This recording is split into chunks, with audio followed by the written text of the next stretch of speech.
Sejam bem-vindos ao canal Falando Sério, Eu Superior. Quando o sono profundo cai sobre os homens, os olhos de sua mente se abrem. Neville Goddard. E ele teve um sonho no qual viu uma escada apoiada sobre a terra. O seu topo alcançava os céus, e os anjos de Deus subiam e desciam por ela. E eis que o Senhor estava acima dela. Gênesis 28, versículo 12 e 13. Em um sonho, em uma visão durante a noite, quando o sono profundo caiu sobre Jacó, os olhos de sua mente se abriram e ele viu o mundo como uma série de níveis de consciência, ascendentes e descendentes. Isso foi uma revelação, um conhecimento mais profundo sobre os mistérios do mundo. Jacó viu uma escada vertical que representava valores ascendentes e descendentes, níveis ou estados de consciência. Isto deu significado a tudo o seu mundo anterior, pois sem tal escada de valores não haveria nenhum sentido à vida. Em cada instante do tempo, o homem está sob a eterna escala do significado. Não há nenhum objeto ou evento que já ocorreu ou está ocorrendo agora que não possui significado. O significado de um objeto ou evento para o indivíduo é um indicador direto do seu nível de consciência. Por exemplo, você que está segurando um objeto agora, em um determinado tempo, nível de consciência, este objeto é apenas um objeto no espaço, em um nível mais alto, em uma série de letras em papel, organizadas de acordo com determinados critérios. Em um nível ainda mais elevado, ele é a expressão de um significado. Olhando superficialmente, você primeiro enxerga o objeto, mas na verdade, primeiro você identifica o que é o objeto. Pode ser um livro, por exemplo. Este livro possui um grau de significado muito maior do que apenas um arranjo de letras no papel, ou apenas um mero objeto no espaço. Ele possui um determinado significado conforme a disposição de suas letras. O arranjo delas é que exprime o seu significado. O significado é invisível e está acima do nível do regime visível das palavras. Se não existisse nenhum significado a ser expresso, nenhum livro jamais teria sido escrito e publicado. E eis que o Senhor estava acima dela. O Senhor e o significado são um. O Criador, a causa dos fenômenos da vida. No princípio havia o Verbo, e o Verbo estava com Deus, e o Verbo era Deus. João 1, versículo 1. No princípio existe a intenção, o significado, e a intenção está com o conceptor. Os objetos e eventos no tempo e espaço ocupam um nível menor de significância do que o nível do significado que os produziu. Todas as coisas foram feitas pelo significado, e sem significado nada do que foi feito existiria. O fato de que tudo o que é visto pode ser considerado como um efeito, que possui um menor nível de significância do que o seu significado de ordem superior, invisível, que é um nível muito mais importante de ser compreendido. Pelo nosso modo habitual de pensar, tentamos explicar os níveis de significância mais elevados, o porquê que as coisas acontecem, através de uma lógica inferior. O que acontece é como acontece. Por exemplo, vamos considerar um acidente real e tentar explicá-lo.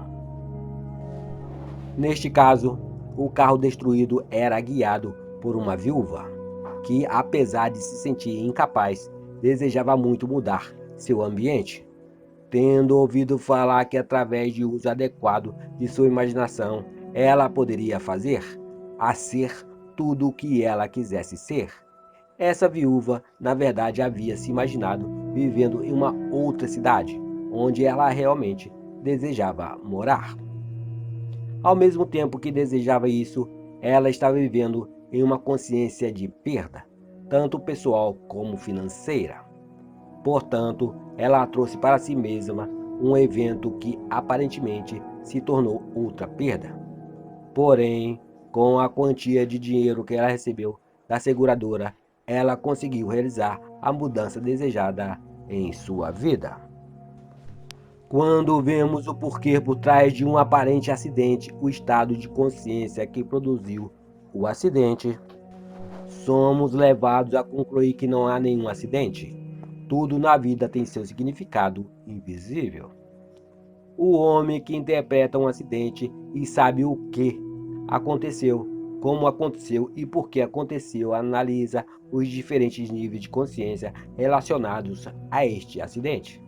Na escala ascendente, cada nível mais elevado nos leva a um passo em direção à verdade do que aconteceu na realidade.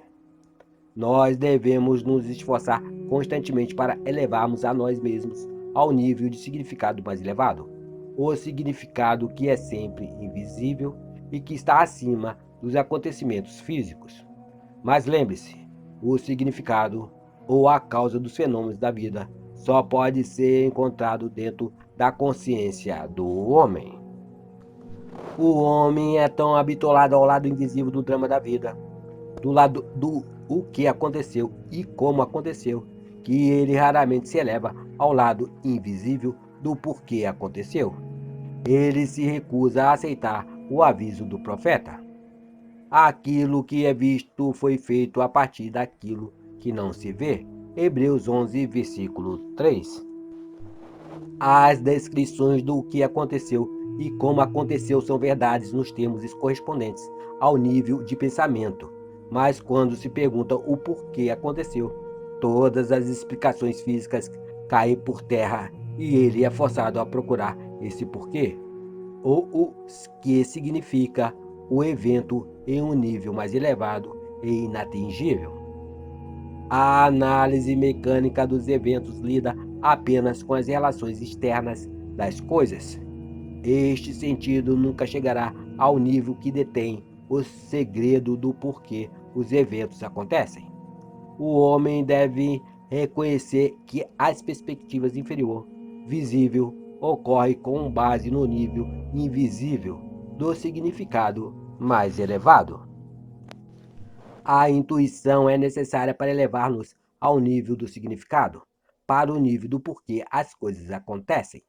Sigamos o conselho do profeta hebreu. Levantarei os olhos para os montes. Salmo 121, versículo 1. Dentro de nós mesmos, para observar o que em nós acontece e ver quais são as ideias que aceitamos como verdadeiras, quais as afirmações que estamos consentindo, quais sonhos, quais desejos e, sobretudo, quais intenções. É a partir destes montes que todas as coisas vêm a revelar a nossa grandeza, a nossa altura, na escala vertical de significado. Se levantarmos os nossos olhos para aquele em nós que trabalha por trás do véu, poderemos ver o significado dos fenômenos da vida. Os eventos aparecem na tela do espaço para expressar os diferentes níveis de consciência do homem. Uma mudança no seu atual nível de consciência automaticamente resulta em uma mudança nos fenômenos de sua vida. Tentar mudar as suas condições antes de mudar o seu nível de consciência de onde eles vieram é o mesmo que lutar em vão. O homem resgata o seu mundo conforme ele se eleva na escala vertical do significado. Vimos na analogia do livro que a consciência do homem deve ser elevada ao nível onde ele pode ver o significado expresso no arranjo das letras. Vimos também que o conhecimento nas letras é arranjado de acordo com certas regras, e que tais arranjos, quando impressos no papel e encadernados em conjuntos, é o que dá forma ao livro. A verdade sobre o livro é a mesma para todos os eventos do mundo. Ninguém mais fará mal algum, nem haverá qualquer destruição em todo o meu santo monte, pois toda a terra se encherá do conhecimento do Senhor, assim como as águas cobrem o mar. Isaías 11, versículo 9. Nada pode ser descartado, tudo deve ser redimido. Nossas vidas ascendendo a escala vertical do significado, em direção a uma consciência cada vez maior, uma consciência das coisas de maior significância, estarão no processo pelo qual esta redenção se realizará. Assim como o homem organiza letras em palavras e palavras em frases com significado expresso, de maneira semelhante, a vida organiza as circunstâncias, condições e eventos a fim de expressar os significados ou atitudes invisíveis dos homens. Tudo tem significado, mas o homem, não conhecendo o nível superior do significado interno, observa com base em um panorama de eventos em movimento e não vê nenhum significado para a vida. Há sempre um nível de significado que determina os eventos em sua relação primordiais em nossas vidas. Aqui está uma história que nos permitirá extrair o lado bom de coisas que pareciam ruins, que permitirá também conter o julgamento e agir corretamente em meio a problemas não resolvidos. Há poucos anos atrás, nossos pais ficaram chocados com uma aparente injustiça em nosso meio. A história foi contada no rádio e na televisão, bem como nos jornais. É possível que você se recorde deste incidente. O corpo de um jovem soldado americano morto na Coreia voltou para sua casa para ser enterrado. Antes de realizarem os procedimentos fúnebres, sua esposa teve que responder a uma pergunta rotineira: o seu marido era branco? Quando ela respondeu que ele era índio, o enterro foi negado. Esta recusa estava de conformidade com as leis daquela região, porém isso provocou uma comoção nacional. Nós nos sentimos indignados, pois qualquer pessoa morta servindo a sua nação deveria ter o direito de ser enterrada em qualquer parte de seu país. A história chegou à atenção do presidente dos Estados Unidos e ele ofereceu o enterro com todas as honras militares no Cemitério Nacional de Arlington. Após o enterro, a mulher disse aos repórteres que o seu marido sempre sonhava morrer como um herói e ter um enterro digno de um com todas as honras militares. Quando nós, na América, precisamos explicar por que pessoas inteligentes e progressistas como nós não só criamos, como ainda aprovamos leis como estas em nossa grande terra de homens livres e corajosos, é difícil achar uma explicação. Nós, como observadores, estávamos apenas vendo o que aconteceu e como aconteceu, até que então não tínhamos visto o porquê aconteceu. O enterro teve que ser recusado para que o rapaz realizasse o seu sonho. Se nós tentarmos explicar o drama ocorrido em termos de níveis mais baixos, como isso aconteceu, tal explicação não poderia satisfazer a quem perguntasse o porquê aconteceu. A verdadeira resposta, vista a partir do mais alto nível do significado, seria como uma inversão do nosso modo comum de pensar, pois senão ela seria imediatamente rejeitada. A verdade é que futuros estados são causadores de fatos presentes. O garoto indiano, sonhando ser reconhecido como herói, com todas as honras militares, foi transportado assim como Lady Macbeth, além deste presente ignorante, e pôde sentir agora o futuro neste instante. Pela fé, Abel ofereceu a Deus o mais excelente sacrifício. Deus deu testemunho das suas oferendas e através delas, ele, Abel, mesmo depois de morto, ainda fala. Hebreus 11, versículo 4. Nação Cidinho de Assis. Curtam, compartilhem, se inscrevam no nosso canal e não deixe de acionar o sininho para novos vídeos como este. Muito obrigado, meus amigos. Fiquem com Deus. Sejam bem-vindos ao canal Falando Sério, Eu Superior. Ouro refinado. Neville Goddard. Dê a ti o fim de uma linha de ouro. Agora enrole-a em um carretel. Ela te guiará aos portões do céu, erguidos entre as muralhas de Jerusalém. William Blake. Nos ensaios seguintes, eu tento indicar algumas formas de abordagem para que você alcance a compreensão da Bíblia e a realização dos seus sonhos, para que não vos torneis indiferentes, mas seguidores daquele que, através da fé e paciência, herdam as promessas. Hebreus 6, versículo 12.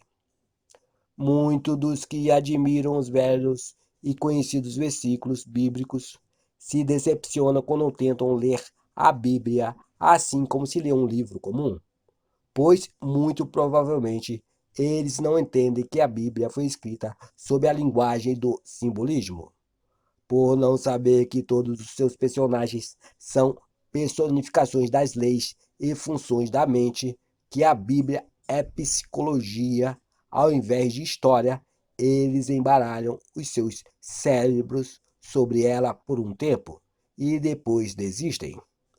Toda ela parece ser demasiadamente mistificada.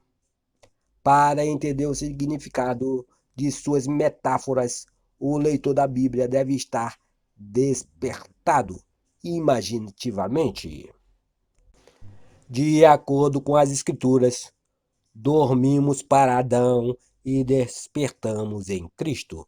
Ou seja, dormiremos todos coletivamente e despertaremos individualmente. E o Senhor Deus fez cair um sono profundo sobre Adão, e este adormeceu. Gênesis 2, versículo 21. Se Adão, ou homem genérico, caiu em um sono profundo, então suas experiências, conforme registradas nas Escrituras, devem ser um sonho. Somente aquele que desperta pode contar o seu sonho, e somente aquele que consegue entender o simbolismo dos sonhos pode interpretar o sonho. E disseram um ao outro: porventura não se incendiou o coração dentro de nós, enquanto ele falava conosco pelo caminho, enquanto a nós ele revelava as Escrituras? Lucas 24, versículo 32. A Bíblia é uma revelação das leis e funções da mente, expressada na linguagem do domínio dos sonhos, para o qual vamos quando dormimos, porque a linguagem simbólica deste domínio dos sonhos é a mesma para todos os homens. Os novos exploradores deste reino, a imaginação humana, o chamam de inconsciente coletivo. O propósito de toda esta narrativa e conceito, no entanto, não é dar-lhe uma definição completa dos simbolismos bíblicos ou interpretações exaustivas das suas histórias. Tudo o que espero fazer é te indicar o caminho no qual você estará mais propenso a ter sucesso na realização dos seus desejos. Tudo o que desejares realizar só poderá ser obtido através do exercício voluntário e consciente da imaginação, estando em obediência direta às leis da mente. Em algum lugar dentro deste reino da imaginação existe um estado de espírito, um sentimento da realização do desejo, que, se for dominado, resultará no sucesso para você. Este reino, este Éden, a sua imaginação é mais vasto do que você imagina, e a sua exploração é recompensadora. Eu estou dando o fim de uma linha de ouro, agora enrole-a em um carretel. Narração Cidinho de Assis. Muito obrigado, meus amigos. Curtam, compartilhem, se inscrevam no nosso canal e não deixe de acionar o sininho para novos vídeos como este. Sejam bem-vindos ao canal Falando Sério, Eu Superior. Eu sou, me enviou a voz. E o Senhor aceitou com alegria Abel e suas ofertas. Todavia não se agradou de Caim e de suas oferendas. Gênesis 4, versículo 4 e 5. Se buscarmos nas Escrituras, podemos nos tornar conscientes de um significado muito maior e mais profundo na citação acima, do que aquilo que nos daria uma leitura literal. O Senhor não é diferente de sua própria consciência. Assim dirás ao filho de Israel: Eu sou, me enviou a vós. Êxodo 3, versículo 14. Eu sou é a autodefinição de Deus. Caim e Abel, como os netos do Senhor, podem ser apenas personificações de duas funções distintas da sua própria consciência.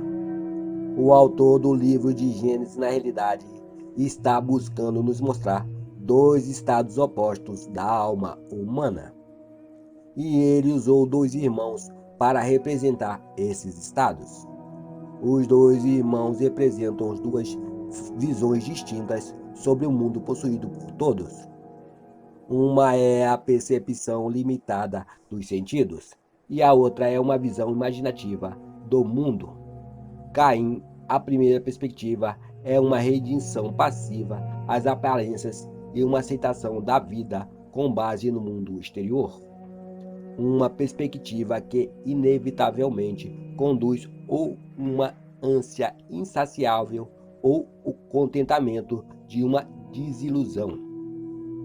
Abel, a segunda perspectiva, é uma visão da realização do desejo.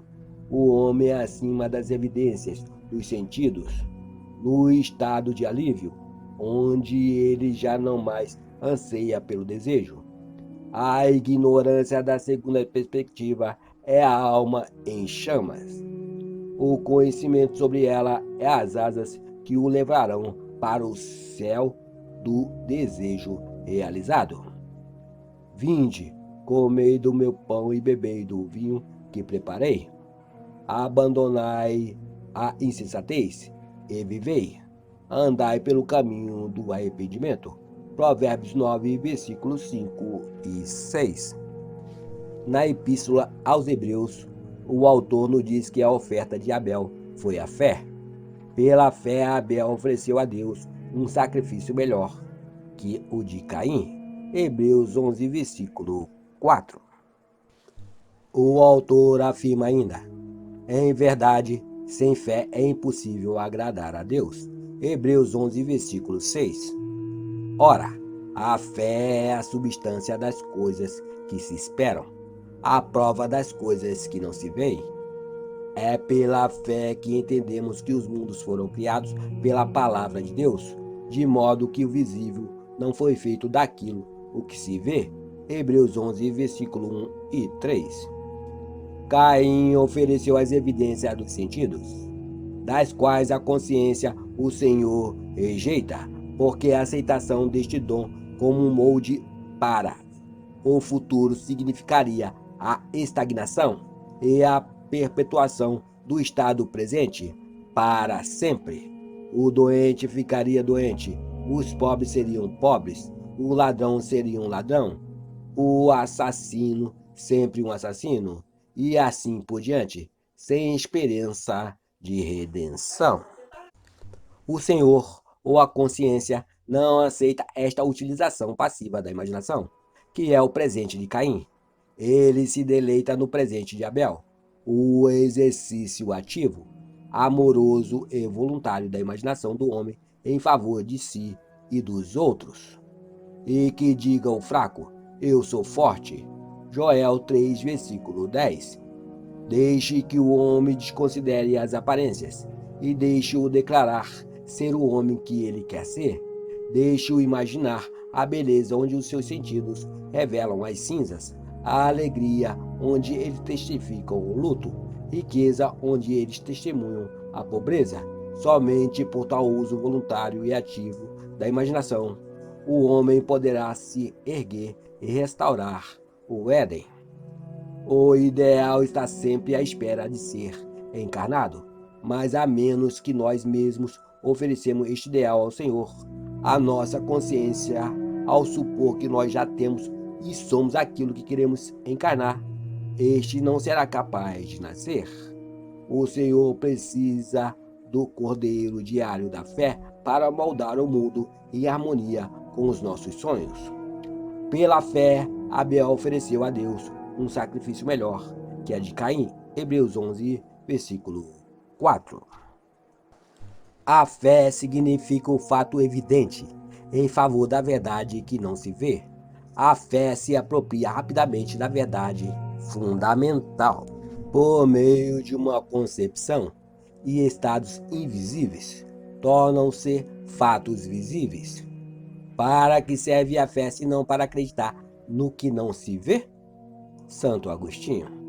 Bem recentemente, eu tive a oportunidade de ver os resultados maravilhosos de uma pessoa que teve fé para acreditar naquilo o que ela não via.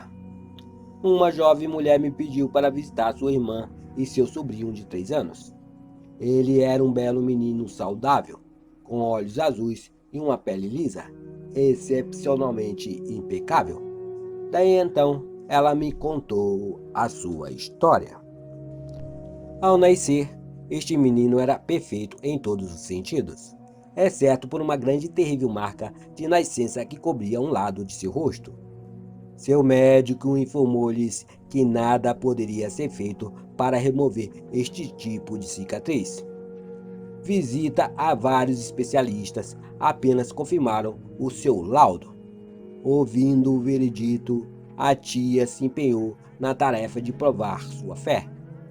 Que uma concepção, mesmo que negada pelas evidências dos sentidos, se for persistida, se transmutará em um fato.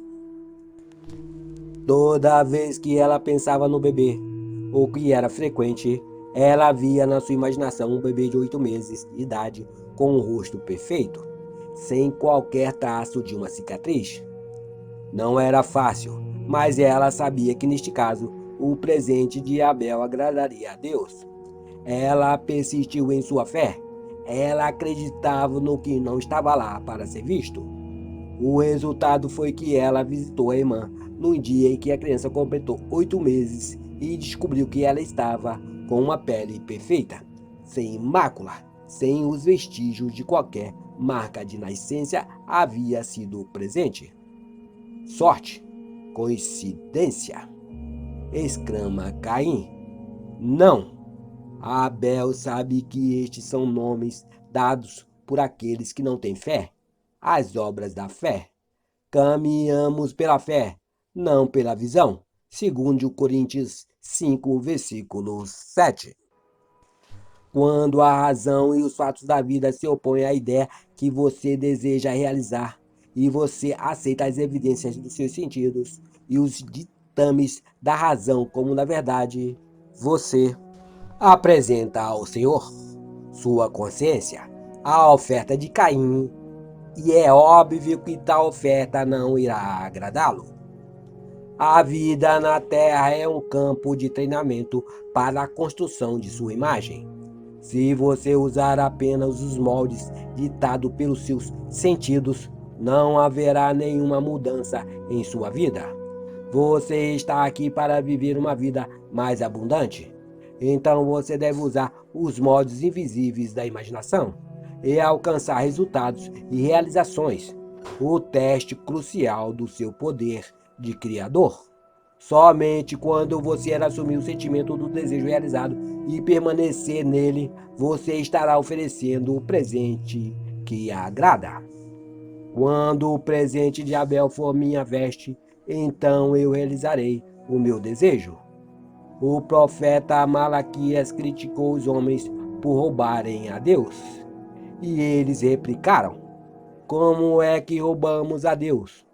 Nos dízimos e nas ofertas. Malaquias 3, versículo 8.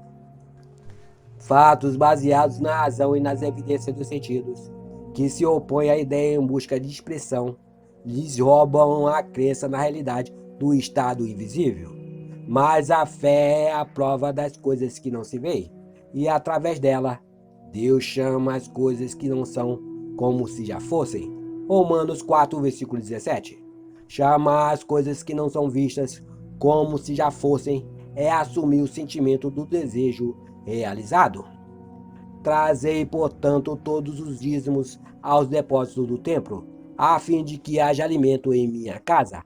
Provai-me nisto, diz o Senhor dos Exércitos, e comprovai com vossos próprios olhos, se não lhe abrirei as comportas do céu, e se não derramarei sobre vós tantas bênçãos que não tereis celeiros o bastante para aguardá-las. Malaquias 3, versículo 10. Esta é a história de um casal que vivia em Sacramento, Califórnia, que se recusaram a aceitar as evidências dos seus sentidos. Eles se recusaram a aceitar uma recente perda. A esposa tinha dado ao seu marido um relógio de pulso muito valioso. O presente dobrou de valor por causa do significado e do sentimento a ele atribuído. Eles tinham uma pequena rotina com o relógio. Todas as noites, ele tirava o relógio e entregava a ela, e ela o guardava em uma caixa especial no criado mudo. Todas as manhãs, ela pegava o relógio e lhe entregava para que ele o colocasse.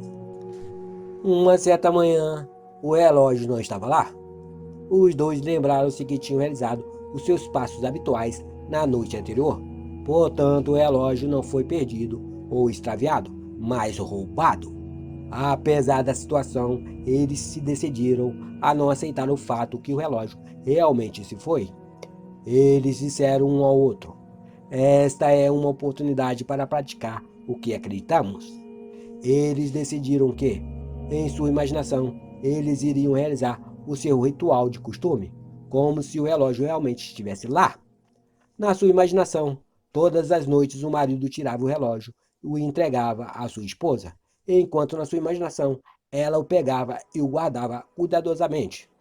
Todas as manhãs ela pegava o relógio de sua caixa e novamente o entregava ao seu marido, que por sua vez o colocava no pulso. Isso eles fielmente fizeram por 2 semanas. Após esta vigília de 14 dias, um sujeito entrou na única joalheria que havia em Sacramento, onde o relógio foi reconhecido. Como esse sujeito trouxe uma joia para ser avaliada, o dono da loja reconheceu o relógio de pulso que ele usava.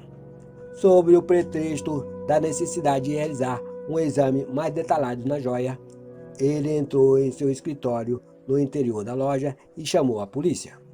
Depois que a polícia prendeu o homem, encontraram no apartamento dele mais de 10 mil dólares em joias roubadas.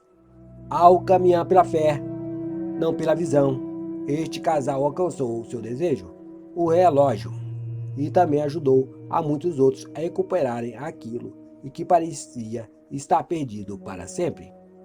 Se alguém avança confiantemente na direção de seu sonho e empenha em viver a vida que imaginou, esse alguém irá se confrontar com um sucesso inesperado nos dias que virão.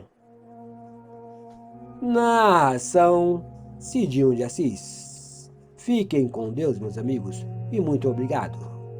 Compartilhe, se inscreva, curta o nosso canal e não deixe de acionar o sininho para novos vídeos como este.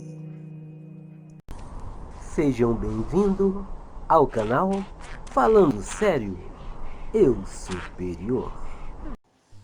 Os 4 poderes estão dentro de cada homem. Neville Goddard. E do Éden saía um rio para regar o jardim, e dali ele se dividia em 4 cabeças. Gênesis 2, versículo 10. E todos eles tinham 4 faces. Ezequiel 10, versículo 14. Disse ele: eu, porém, vejo 4 homens distintos, que andam através do fogo e nenhum dano sofrem. e o aspecto do quarto é semelhante ao Filho de Deus. Daniel 3, versículo 25. Os quatro poderes constituem a individualidade do homem, ou Deus no homem. Estes quatro poderes existem em todos os homens, mas eles não são quatro poderes separados. Eles são tão ligados um ao outro quanto os dedos da mão. Os quatro poderes são quatro diferentes aspectos da sua mente e se diferem um do outro em caráter e função, habitando o corpo do homem sem se separar dele. Podemos entender melhor os quatro poderes comparando-os com os quatro elementos mais importantes na produção de uma peça de teatro. Todo mundo é um palco, e todos homens e mulheres meros atores. Eles têm suas entradas e suas saídas, e um homem, em seu tempo, participa de muitas cenas. Assim como Queiroz, Atos 2, cena 7. O produtor, o autor, o diretor e o ator são os quatro elementos mais importantes na produção de uma peça. No drama da vida, a função do produtor é sugerir o tema da peça. Isto ele faz sob a forma de um desejo, tal como eu gostaria de ser bem-sucedido. Quem me dera se eu pudesse fazer uma viagem. Quem me dera eu fosse casado. E assim por diante. Mas para aparecer no palco do mundo, estes temas gerais devem ser especificados e trabalhados detalhadamente. Não é o bastante apenas dizer, eu gostaria de ser bem-sucedido. Isso é muito vago. Sucesso em quê? No entanto, o primeiro poder só sugere um tema. A dramatização do tema é deixada para a originalidade do segundo poder, o autor. Na dramatização do tema, o autor escreve apenas a última cena da peça, mas esta ele escreve em detalhes. A cena deve dramatizar o desejo realizado. Ele mentalmente constrói esta cena o mais próximo possível daquilo o que ele experienciaria caso o desejo fosse realizado. Quando a cena está nitidamente visualizada, o trabalho do autor termina. O terceiro poder na produção do jogo da vida é o diretor. A tarefa do diretor é garantir que o ator se mantenha fiel ao roteiro e fazê-lo ensaiar várias e várias vezes, até que ele realize a cena com a naturalidade. Esta função pode ser comparada a uma atenção conscientemente controlada e dirigida, uma atenção focada exclusivamente na ação que implicará na realização do desejo. E o aspecto do quarto é semelhante ao Filho de Deus. A imaginação humana, o ator, este quarto poder performa dentro de si mesmo, na imaginação, a ação predeterminada que implica na realização do desejo. Sua função não é visualizar e nem observar a ação. Esta função realmente encena o drama, e faz isso várias vezes, até que ela assuma os tons de sua realidade. Sem a visão dramatizada do desejo realizado, o tema continua a ser um simples tema e repousa para sempre nas vastas câmaras dos temas não nascidos. Sem a cooperação de sua atenção, obedecendo à visão dramatizada da realização do desejo, esta visão não será percebida e nem atingirá a sua realidade objetiva. Tende em vós o mesmo sentimento que teve Jesus Cristo, que, tendo plenamente a natureza de Deus, não julgava como ofensa se igualar a Deus. Filipenses 2, versículos 5 e 6. O drama da vida é um esforço conjunto dos quatro aspectos da alma humana. Tudo o que você observa, embora pareça estar fora, está dentro, em sua imaginação, da qual este mundo de mortalidade é apenas uma sombra. William Blake.